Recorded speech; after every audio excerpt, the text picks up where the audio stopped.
E aí, como é que você tá? Mais um episódio do Caos Corporativo e não sou Amanda Costa, como você tá percebendo aqui. Anderson Barz aqui com vocês, de volta a essas mesas. Um prazer enorme estar aqui com, os meus queridos amigos que já vão se apresentar. Vamos tudo de novo. Apresentar. Vamos apresentar aqui. Apresentamento. E aí, como é que você tá? Podcast Caos. É um caos pra começar, inclusive. Vamos lá. 1, 2, 3, foi. E aí, como é que você tá? Podcast Caos Corporativo no ar. Aqui com vocês, não é Amanda Costa, como você pode, perceber aí no seu áudio, no seu vídeo. Anderson Barz aqui com vocês. Um prazer enorme em voltar a esta bancada, hoje com convidados, inclusive. A temporada é recrutamento e seleção sem noção, no episódio Gafes que Acontecem. Exatamente, e aqui com vocês, Febra Gato, para apresentar este convidado aqui nosso, que ele já ajudou muitas empresas aí na hora do recrutamento e da seleção. Ele vai comentar um pouquinho sobre essas histórias, às vezes bizarras, às vezes curiosas. Bruno Carrieri, vem com a gente que vai começar. Bora, roda a vinheta!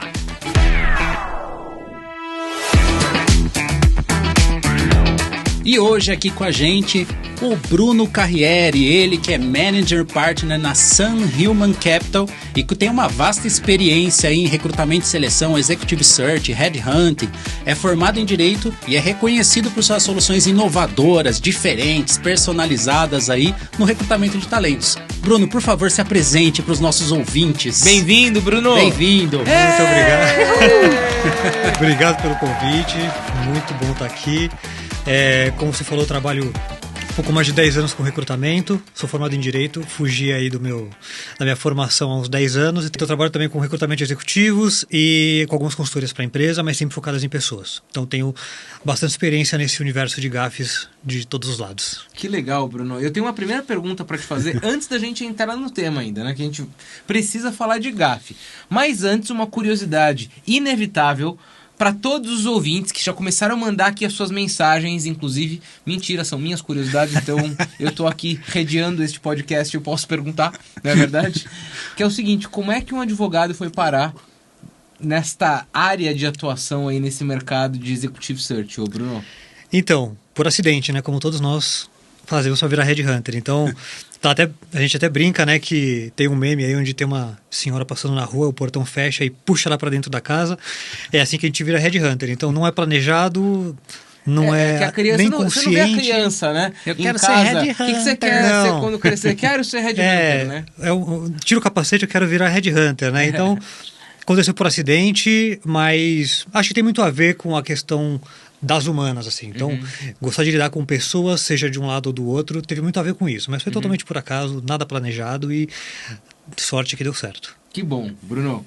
Olha, o episódio hoje, ele é para falar de gafes e você, com essa longa trajetória, tem muitas para compartilhar conosco. Como no episódio passado a gente já começou a falar um pouco a respeito, inclusive, de perguntas e assim por diante, acho que hoje vale a gente começar a falar de gafes dos candidatos, porque eu já cometi algumas, viu? E depois eu vou compartilhar ela aqui com vocês. Mas tem alguma gafe ou alguma falta de preparo ou algo que, no geral, os candidatos falham e não deveriam falhar? Seria alguma coisa que seria possível de solucionar, Bruno? Sim. Acho que tem umas básicas, do tipo, eu vou numa entrevista e eu não sei o que a empresa faz. Que raios, não me deu pesquisou trabalho direito, de entrar no site. Você não sabe o negócio da empresa, então quando alguém te faz uma pergunta, tipo, o que você faria aqui? Ou como que você enxerga o nosso negócio? Você não sabe nem o que a empresa faz. Então essa é uma clássica. Tem a de vestimenta, Então hoje, principalmente, quando a gente fala de recrutamento online, as pessoas de regata. A gente teve um processo seletivo que 2 ou 3 candidatos estavam de regata. Que mais? Não saber fazer perguntas. Então, mas a clássica é você ir para o processo querendo passar sem saber o que você ia fazer, aonde você ia fazer e o que aquela empresa... Por que ela existe. E o pior do que Não pesquisar é quando a pessoa pesquisa e ainda fala errado, né? É. Ah, isso me dá Nossa, eu já peguei nervos, gente viu? assim que eu tava entrevistando que você já conhece um pouquinho, né, de escola do caos e tudo mais. Aí a pessoa vai falar e fala assim, ué, mas pesquisou errado, Tem então. homônimo porque, de né? empresa, às vezes a Não, pessoa e não sabe se o que atenta ao acontece? que Ela é. inventou na hora. Pode ser também. Inventou na hora. Criatividade, Já tá vendo? então, que no final das contas era isso que a gente queria avaliar, não é verdade? É. O quanto ela era capaz de inventar uma história curiosa. Aqui, outro dia, aconteceu exatamente isso. Não, porque aqui a gente tem cursos. Falei, ora. Olha, que bom. Que tipo de curso que vocês têm? Acontece bastante essa questão de você ir ali preparado para entrevistar, que você fala, esse candidato vai ser, supimpa, top. Aí a pessoa vai lá e já... Primeira pergunta já escorrega e já que era. já mostra uma falta de interesse ou de preparo, De porque você não se preparo, deu nem né? o trabalho de dar um Google e entender o que a empresa faz. Você já não tá, Pega muito, mal, né? já não tá muito engajado para aquele negócio, né? Agora, ô Bruno, uma vez eu pequei, né? Eu falei que eu ia compartilhar uma história aqui com vocês. Eu pequei, acho que no oposto disso. Eu fiquei tão ansioso, eu trabalhava num grande banco. E eu fiquei... Você estava como candidato. Eu trabalhava num grande banco e eu fui chamado para um processo seletivo numa de uma construtora, sabe? Essas construtoras que ficaram gigantescas Brasil afora. Para uma área que era bacana, uma pessoa que era super bacana e etc. E sabe quando você fica muito ansioso? Muito ansioso? Eu passei a madrugada além do site. Inclusive, lia, relia, entendia, via os modelos de negócio. Conclusão, fui dormir no meio da madrugada, acordei podre e me atrapalhei inteiro na hora da entrevista. Todo mundo percebia que eu estava nervosaço e acabou que eu não passei na entrevista. Esse tipo de coisa acontece até hoje, Bruno? Acontece. Ou fui eu só o candidato Escolhido. que fez isso? Acho que é meio excesso de preparo, né? Acontece desde o vestibular. Tem muita gente que se prepara tanto verdade. e fica tão nervoso que não passa. A entrevista também é a mesma coisa. Você tem que saber dosar ali a pesquisa que você vai fazer da empresa e você ser autêntico, ser quem você é, se preocupar em relaxar, né? Então isso acontece muito e atrapalha, porque você tem uma hora para mostrar que faz sentido você continuar conversando com aquela empresa. Se você não consegue mostrar quem você é, ou se você é uma pessoa que está muito nervosa, pega mal, passa uma insegurança, né? Então isso acontece bastante. Não, e aí já puxa uma questão também, que é você ser autêntico, né? Você vai para uma entrevista e quantas vezes você entrevista alguém que mente na hora que você está fazendo ali as perguntas para ela. E aí uma hora isso vai aparecer, né? E a pessoa mente... E assim, as clássicas, né? Do tipo, você fala inglês? Falo, intermediário, não sei o que. A hora que você vai ver, a pessoa não sabe... The book is on the table. Eu falo, me né? comunico por e-mail, escrevo Exato. e-mail com a ajuda do Google. Né? Hoje em ChatGPT, hoje em dia, né? Hoje tem outras ferramentas que dá para enganar melhor, né? Mas não dá E para tem gente mentir que- também. E tem muita gente que mente remuneração, né? Teve um processo que a gente fez na SAM que a gente teve que pedir o imposto de renda dos candidatos. Meu Deus. Porque um deles foi reprovado logo na hora da proposta, porque não conseguiu comprovar o que ele tinha. Então a gente teve que pedir imposto de renda. Isso acontece menos no Brasil do que em outros países, mas também acontece, para você comprovar que você está falando a verdade. Já quer dar aquele upgrade no passe, né? Porque a remuneração é uma coisa que você nunca checa, é difícil de você checar. Óbvio, é difícil, né? Acreditar, confiar, Exatamente, exatamente. Tem uma média do que vale aquela posição Sim. e tal, mas até isso acontece. Mas daí você teve que pesquisar porque estava muito discrepante. Muito discrepante. Então a pessoa inflacionava 30%, 40% e você tinha que comprovar no imposto de renda. Ia fazer a negociação, né? Vou inflacionar aqui 40%, ele vai jogar para 20% a menos, vou sair no lucro. né? Total. Era conta de chegada, no final das contas, que o candidato estava fazendo, né? Exatamente. Agora, Bruno, conta aí pra gente, qual foi a pior, a mais bizarra das gafes que você já viu um candidato cometendo? Não sei se foi a pior, mas teve um candidato que pediu uísque para um VP de uma empresa. Ele estava numa entrevista, ele Mentira, pediu assim, Bruno, foi jura meio, mesmo, foi meio cara? brincadeira, mas assim, Esse é bem sem o noção presidente mesmo. entrou, o VP entrou, Completamente. ele era um cara assim, bacana, preocupado, e aí, tudo bem, te serviram café, água, você fez mais alguma coisa? Seria bom um whiskinho se tivesse. O cara quis ser Cara de- descoladão, o cara né? quis ser descoladão. Eu acho que ele quis ser descolado, cara. Que sabe Cruzou as brincar. pernas assim em cima da mesa. Sabe? Acabou a Fanfarrão. entrevista aí. Fanfarrão. É. Mas o VP nem seguiu? Não, ele seguiu, mas assim, 15 minutos de entrevista, porque acho que ele não quis ser desrespeitoso, Claro. mas aí ele já não tinha a menor chance. E entregou Sem um óleo de dúvida. peroba pra ele no final. É isso. Agora, é muito curioso, né? Porque, sabe, pelo menos eu quando tô fazendo as entrevistas, e estou longe de ser o profissional que você é, Bruno, eu só sou um líder que me arrisco, entendeu? A fazer isso e tento fazer o meu melhor. Mas eu vejo muita gente que tem dificuldade de contar suas histórias, de contar aquilo que fez, sabe? Porque todo mundo realizou, todo mundo Sim. conquistou. Mas tem gente que não sabe contar esse negócio, né? A pessoa vem desestruturada, mas o que você vai fazer? Eu trabalhava, fazia tal coisa. E quais foram as suas conquistas lá? Branco, né? Pane completa, né? Qualquer coisa que não seja job description, eu não sei falar, né? Exato. Tem várias coisas envolvidas aí. Pode ter autoestima, então a pessoa não consegue enxergar que ela realizou aquilo. Pode ser uma falta de preparo ou de se concentrar e falar, bom, o que eu conquistei em tal lugar e que eu vou contar, né? Tanto que eu acho que isso é uma das coisas que mais impacta na decisão de um processo seletivo.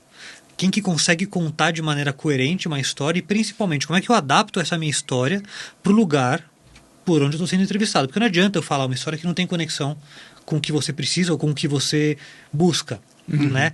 Então, se você consegue organizar a sua história e de quebra, encaixar aquilo com o que o entrevistador está procurando, já é um ganho. começo. Ô Bruno, me fala uma coisa, já que a gente entrou na pauta, já roubando a palavra do Fih aqui, que eu sei que tá ali a postos.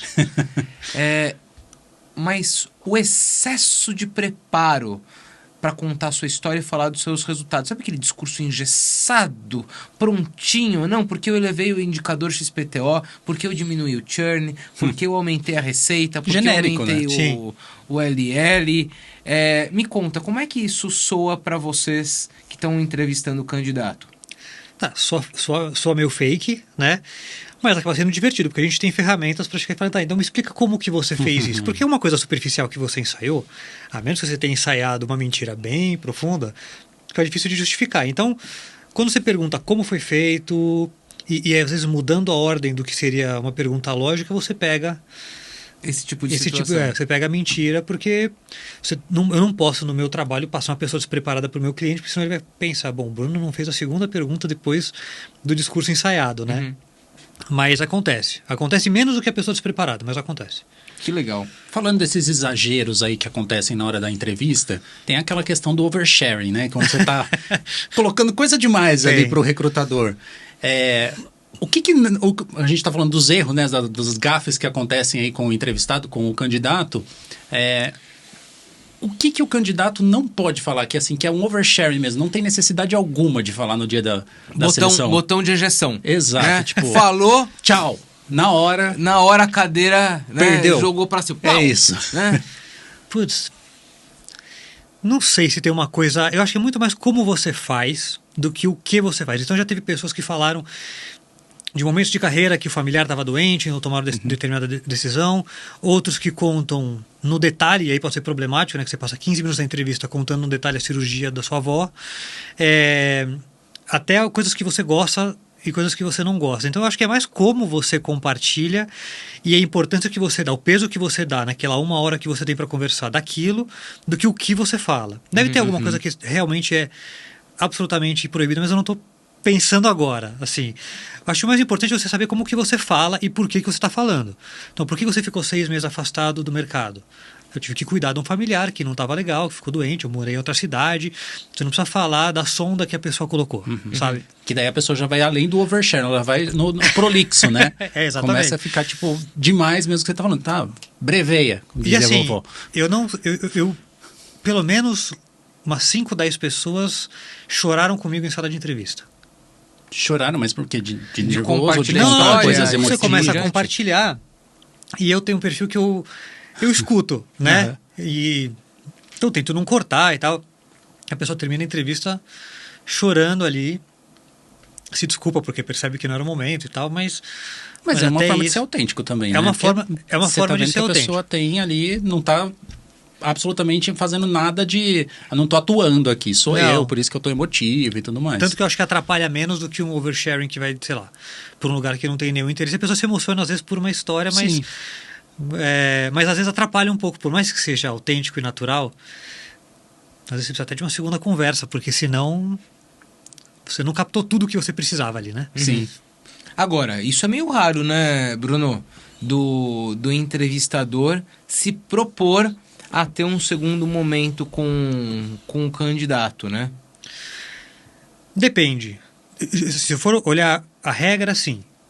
Porque você tem aquele tempo para mostrar quem que você é. E às vezes uma segunda rodada É meio tem que muito mais... golden goal, assim, né? Gol de ouro, e é isso, aquele momento brilhe, né? Trabalhando como recrutador e não como um RHD empresa, a gente acaba falando muito segundas vezes com o candidato, porque cada processo que eu for colocar aquela pessoa, eu vou compartilhar uma particularidade, eu vou ter que entender uma particularidade que talvez não esteja clara para ver se tem ou não encaixe com o processo. Mas uma segunda conversa, porque a primeira não foi boa, não. Aí é difícil. Ótimo. Tipo, vamos todo mundo ter uma segunda chance. Você não performou bem a primeira vez, vamos uma segunda. Aí não dá. Isso não existe, né? E rola feedback, Bruno, em alguns desses momentos? Já estou derivando um pouco da pauta aqui, mas, putz, você percebeu no momento da entrevista que aquela pessoa, sei lá, ou falou, ou disse, ou se comportou, ou contou algum negócio que você sabe que é simplesmente ela trocar ali e, cara, ela vai ter um desempenho melhor. Lembra de uma história, mas conta aí. Eu tento falar porque ajuda aquela pessoa, principalmente se é um ajuste de discurso, tem um fato que ela realmente, alguma coisa que ela realmente concretizou e você vai ajudar ela a contar melhor. Porque eu sou o primeiro filtro antes do meu cliente, mas também é meu trabalho preparar aquela pessoa para o que vai vir. Então, eu não vou preparar aquela pessoa de maneira artificial para o meu cliente, mas se ela pode elaborar melhor ou performar melhor, eu vou fazer. Então, esse tipo de feedback acontece, e acontecem uns feedbacks um pouco mais duros também. Eu peguei uma vez uma entrevista, que foi 2 horas de entrevista, eu estava no começo da carreira, então eu não conseguia cortar ainda a pessoa, eu fiquei 2 horas de entrevista, o currículo tinha 8 páginas. Nossa. Aí quando terminou, eu estava tão bravo que eu falei, olha, desculpa, não dá para você ter um currículo de 8 páginas e não dá para você segurar um headhunter 2 horas numa sala de entrevista. A pessoa passou anos me agradecendo, porque ela mudou a postura e não é todo mundo que escuta e muda mesmo. O feedback é um pouco mais duro, que não é todo mundo que escuta e recebe bem, né? Eu vou emendar uma pergunta, mas deixa o Fê fazer, que senão... vai embora. Eu fui lembrando aqui, eu conheço gente também que tem 10 páginas de currículo, é até difícil de você olhar pro currículo. Nossa Cara, senhora. mas eu acho que quem tem 10 páginas de currículo, Fê, é que tem uma insegurança tamanha que tem que compensar no volume. Pra mim, isso que a transparece. pessoa que sabe o que precisa contar não precisa de mais do que um slide, cara, para ela colocar os principais pontos a respeito dela, né? É uma autoprovação de insegurança mesmo que a pessoa tem na hora de colocar tudo isso no currículo. Mas é um tiro no pé, né? Porque você dilui tudo de bom que você fez. Exato. Claro.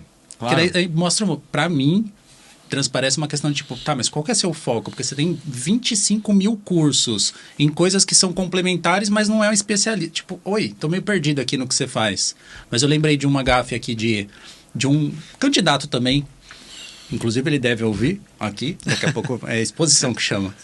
Fala o nome. Vou falar aqui, ó. Olha nome completo, aqui, RG e CPF seu. Aqui tá o arroba da... Brincadeira. A pessoa trabalhava no funcionalismo público, no Sistema Único de Saúde. E aí, ela queria entrar numa grande empresa e tal. A empresa tinha um processo seletivo terrível de grande, assim. Eram 5 etapas complexas. A pessoa chegou na última etapa. Ficou 2 pessoas num processo que, assim, mais concorrido do que medicina, curso de medicina. Ficou os 2. Aí, a última pergunta do entrevistador foi o seguinte: tá, mas me diz um pouquinho, por que você quer sair do seu emprego atual e estar aqui com a gente? Aí a pessoa soltou assim: porque eu tô cansado do Sistema Único de Saúde. E aí, a empresa era mantida por quem? Pelo Sistema Único de Saúde. Foi ali, perdeu ali. E eles queriam essa pessoa lá. Ai, gente. E depois ele teve o feedback de que assim, ó, a gente queria muito você aqui. Infelizmente, você errou nesta resposta. E como tinha mais gente ali na sala, não tem como você desviar. Claro. Tinham outras 3 pessoas ali junto com o entrevistador. Como é que você vai falar? Tipo, não, mas peraí, a gente é mantido também pelo SUS. Então, e esse acho que é um erro também, que às vezes você fala mal de um setor ou de alguma coisa que é muito próxima da empresa, sem saber que você está atingindo o que você está almejando. É o misto de 2 gafes, né? Você falar mal do antigo empregador, que não pode, né? Não pode. Você pode falar, por exemplo, alguns combinados não foram cumpridos, por isso que eu quero sair, mas não falar mal e junta com a gafe de você não saber com quem que você está falando. Então... E tem um troço, gente, que eu acho que chama, sabe o quê? Bom senso. Esse aí. Uma vez, numa entrevista, né, por uma pessoa, porque eu queria muito contratar. Eu queria de verdade contratar aquela pessoa. A carreira inteira dela, toda a senioridade que ela tinha como profissional, né, para assumir uma área de projetos numa organização na qual eu trabalhei. Mas sabe, match perfeito? Quando você olha o histórico da pessoa, você olha o tamanho do desafio que você tem, vai, mas nossa, essa pessoa vai resolver esse meu problema aqui, né? Que alegria. Aí, putz, fiz uma rodada de entrevista, 2 rodadas de entrevista, falou com mais gente, essa pessoa estava, né, em outra empresa na época, e eu deixei para fazer o raio da pergunta no último momento, já numa segunda conversa, que foi exatamente isso. E o que te faz querer vir para cá? Sabe o que ela me respondeu, cara? Ai, medo, o quê? Ai, é tão perto de casa. Ah, Cara, banho de água fria, total. Putz, cara, esse... Ah, mas é porque é mais perto. Cara, pode até ser um ganho pra Mas você. não fala isso. Tá tudo bem. Né? Se pode quiser- ser... Você Fala de brincadeira, né, Bruno? Oh, inclusive, é perto... Não, Fala- melhor não falar, né? Fala Melhor o não falar. ganho e melhor depois ficar você fala, fora que é perto de casa. Espera ser contratado, né? A cereja do bolo é que é perto de casa. Além de tudo isso. Exato. Mas sabia que eu tenho uma regra. A primeira pergunta que eu faço na primeira ligação é porque a pessoa quer sair ou porque que ela quer. Não porque ela quer ir para aquele lugar, porque ela ainda não sabe geralmente onde quer. Que Mas ela quer qual é a sair? motivação para sair? Uhum. Se a motivação não for alinhada, convincente, a gente nem segue. Porque É melhor, né? você fala com uma pessoa, porque você. Eu sempre avalio novas oportunidades.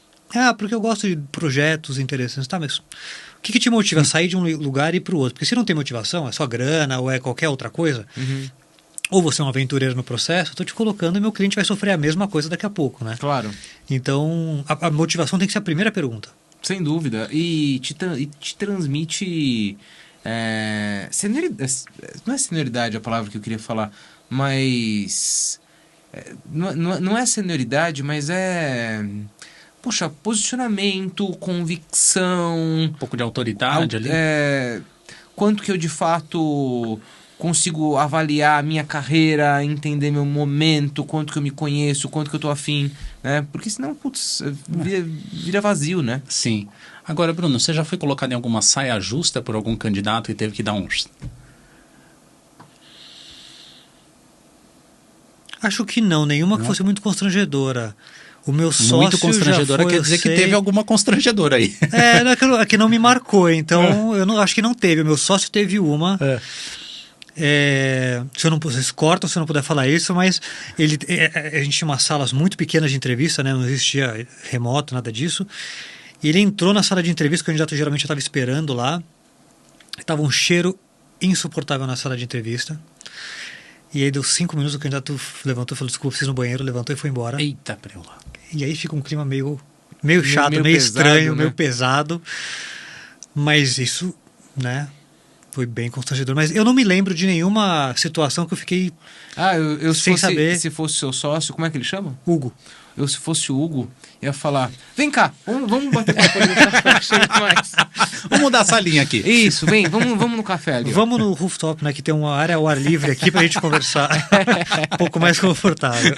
Coitado, às vezes a pessoa tava passando mal. Né? Tava Pois passando, é. com certeza. E esse teve segundo momento, não? Sim, só de curiosidade. Não sei. Poxa, esse Hugo, daí, depois né? você me conta. Não, mas sabe o que é esse tipo de coisa que você tem que fazer? Cara, você tá passando mal. E às vezes a gente fica preocupado, tá com aquela oportunidade que a gente, sabe, acha que é aquela oportunidade. Mas, cara, seja sincero, bicho, não tô me sentindo bem. Exato. Vou ter que atrasar, tá acontecendo tal coisa, volto já, é melhor, né? Do que às vezes... Mas não ficar faz o sofrendo ali. oversharing na hora de falar. Não vai falar, dá detalhes Não só. precisa. Que você comeu, Agora sim, adiantando comentários que devem chegar sobre esse assunto, tem muita responsabilidade do entrevistador também. Porque eu não acho que a massa dos entrevistadores dá espaço para a pessoa confortavelmente falar, olha, eu sei que você tem horário, mas me desculpa, podemos conversar daqui a pouco, reagendar. Eu acho que também não tem muito espaço para isso, e aí a pessoa fica tensa, junta uma coisa com a outra e aí dá esse tipo de confusão, dá esse tipo de né? confusão.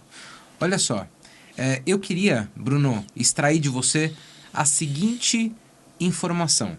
Se a gente for, né, dar dicas aqui para pessoa que, puxa, tá nesse momento, quer começar a avaliar novas oportunidades, quer mandar muito bem, sabe, nas entrevistas, porque ainda quando está com Headhunter, esse Headhunter, por um lado, te avalia, mas por outro lado também te dá boas dicas, né, do como seguir, perfil da empresa, né, e assim por diante.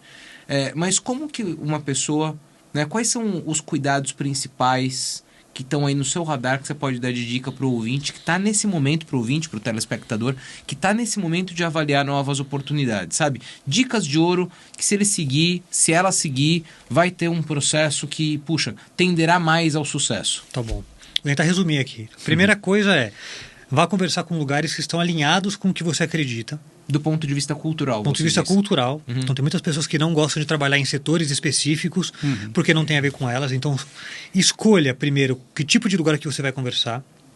Quando você for, vá preparado, sabendo o que a empresa faz e o que ela precisa. Vê notícia um pouco. Bota o nome da empresa ali no Notícias. No Google News, né? E entende qual que é o momento daquela empresa. E saiba contar a sua história, mas saiba contar a sua história entendendo o que você fez de diferente, que é o que a gente estava falando mais cedo. O currículo, ele fala... Se eu pegar o currículo de 10 advogados, por exemplo, a tendência é que eles falem os 10 a mesma coisa. Mas os 10 fizeram 10 coisas diferentes ao longo da carreira. Então, foca naquilo que você fez de diferente.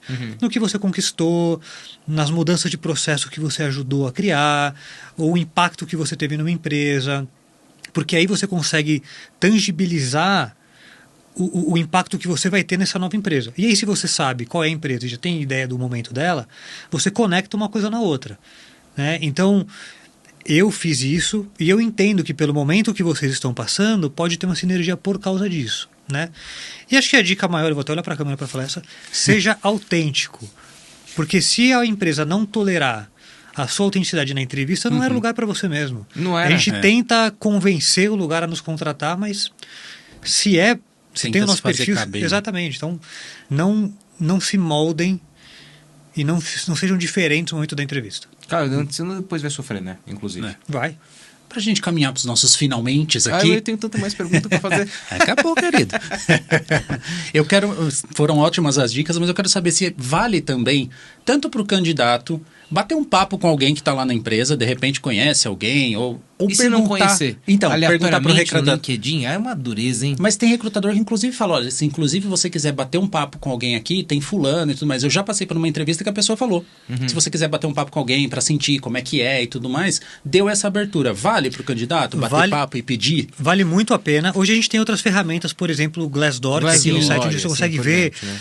Quais questões são sistemáticas em relação à empresa, mas conversar com alguém que saiu é muito válido. Nem todo headhunter vai ter ou abertura ou contato para fazer isso, mas vai atrás. Procura alguém que trabalhou ou numa função parecida, ou com o mesmo gestor, ou na empresa. Tira suas dúvidas. Acho que é super válido porque pode te esclarecer um pouco mais sobre o ambiente onde você estaria inserido. E fora que ali, nas plataformas onde tem essa questão que a pessoa deixa a opinião, eu acho que acaba criando um pouquinho de um escudo ali no digital, que quando você está no tete-a-tete ali com a pessoa, no pessoalmente, você consegue sentir melhor, né? Bater o papo e tudo mais. Você conseguir um cafezinho, então, pessoalmente, melhor ainda do que você consegue aprofundar, porque às vezes é uma questão muito dura ou muito afiada, que quando você aprofunda, você entende qual que é a origem daquilo, né? Então é sempre mais rico numa conversa. E lendo numa plataforma, você também vai interpretar o que você quiser sem do que dúvida, tá escrito, né? Sem dúvida. É muito melhor um bate-papo mesmo. Não, e assim, e mesmo as plataformas me preocupam, porque quando a gente olha o próprio Glassdoor, né? A turma vai escrever chateada muitas vezes, né? O cara viveu uma experiência ruim, que aquilo foi com ele e às vezes nem foi a empresa, foi uma outra pessoa que trabalhava com ela, sabe? E ela meio que generaliza. Então, mesmo o Glassdoor, acho que a gente tem que olhar com muita cautela, né? Sim. Até porque... Eu não sei se existe esse controle, mas me parece que não existe de ter algum tipo de verificação se você realmente trabalhou naquela empresa. Como tudo é anônimo, eu acho que não. E se você busca uma pessoa pelo LinkedIn e conversa com ela, você sabe que ela efetivamente passou por aquela empresa. Sim. Né? E você falou em LinkedIn, eu queria te perguntar uma coisa. LinkedIn versus currículo. Por que a gente fica nessa disputa e tem que mandar currículo e tem LinkedIn? Essas coisas se sobrepõem? Eu posso eliminar o currículo uma vez que eu tenho LinkedIn? Me dá sua visão sobre esse negócio, Bruno. Eu acho que sim. Cada vez mais os clientes pedem o LinkedIn dos candidatos e menos o currículo. Como diria o Alberto, né, na linha mais anárquica dele, é uma questão de costume e que poderia amanhã parar de existir. Assim, acho que o LinkedIn, no Brasil pelo menos, não é todo país que usa tanto, mas no Brasil quase todo mundo tem LinkedIn, ele supre. Né? Ele supre e te dá um extra, que eu posso pesquisar por palavras-chave ou por competências, eu consigo encontrar uma pessoa com currículo não. Com currículo precisa chegar na minha mão de alguma maneira.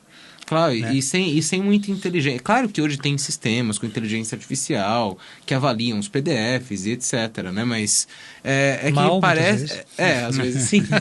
Às vezes sim. Mas me parece que são coisas sobrepostas, sabe? Me chega currículo e a primeira coisa que eu faço é clicar no LinkedIn da pessoa. Eu também, eu não abro. Eu busco o nome da pessoa no LinkedIn. Porque é muito mais fácil, né? Ou seja, deixa o LinkedIn em ordem, né? Exatamente. E sabe o que eu acho uma incoerência, que é minha pelo menos?